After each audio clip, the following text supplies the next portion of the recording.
அல்லாஹ்வுடைய தூதர் ஸல்லல்லாஹு அலைஹி வஸல்லம் ஒரு செய்தியை சொன்னார்கள். எந்த ஒரு முஸ்லிமை அல்லாஹ் சோதித்தாலும் அவர் சொல்லட்டும் அல்லாஹ் கூறிய வார்த்தையை, இன்னா லில்லாஹி வ இன்னா இலைஹி ராஜிஊன் என்று கூறிவிட்டு ஒரு துஆவை ஓதட்டும். யா அல்லாஹ், இந்த சிரமத்தை என்னுடைய வாழ்விலிருந்து நீக்கிவிடு, இதை விட சிறந்த ஒன்றை, நீ எடுத்ததை விட சிறந்த ஒன்றை எனக்கு கொடுத்து விடு என்ற துஆவை ஓதுமாறு அல்லாஹ்வுடைய தூதர் ஸல்லல்லாஹு அலைஹி வஸல்லம் சொன்னார்கள். உம்மு சலமா அவருடைய கணவர் அபூ சலமா ரலியல்லாஹு அன்ஹு மரணித்து விட்டார்கள். உம்மு சலமா அவர்கள் சொன்னார்கள், அபூ சலமாவை அல்லாஹ் எடுத்து விட்டால் அபூ சலமாவை விட சிறந்தவரையா அல்லாஹ் எனக்கு கொடுக்க போகிறான் இந்த துஆவின் அடிப்படையில் என்று கேட்டார்கள். உம்மு சலமா ரலியல்லாஹு அன்ஹா அவர்களுக்கு அல்லாஹ் யாரை கொடுத்தார்? அபூ சலமாவை விட சிறந்தவர் இந்த பூமியில் இல்லை என்று அவராக நினைத்தார்கள்.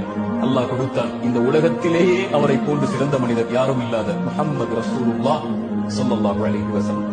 இந்த உலகில் எதுவும் நடக்கலாம், எதுவும் எடுக்கப்படலாம். எந்த ஒன்றையும் அல்லாஹ் எடுத்தாலும் அது உங்களுக்கு நலவுதான். எந்த ஒன்றை அல்லாஹ் உங்களுக்கு கொடுத்தாலும் அதுவும் நலவுதான்.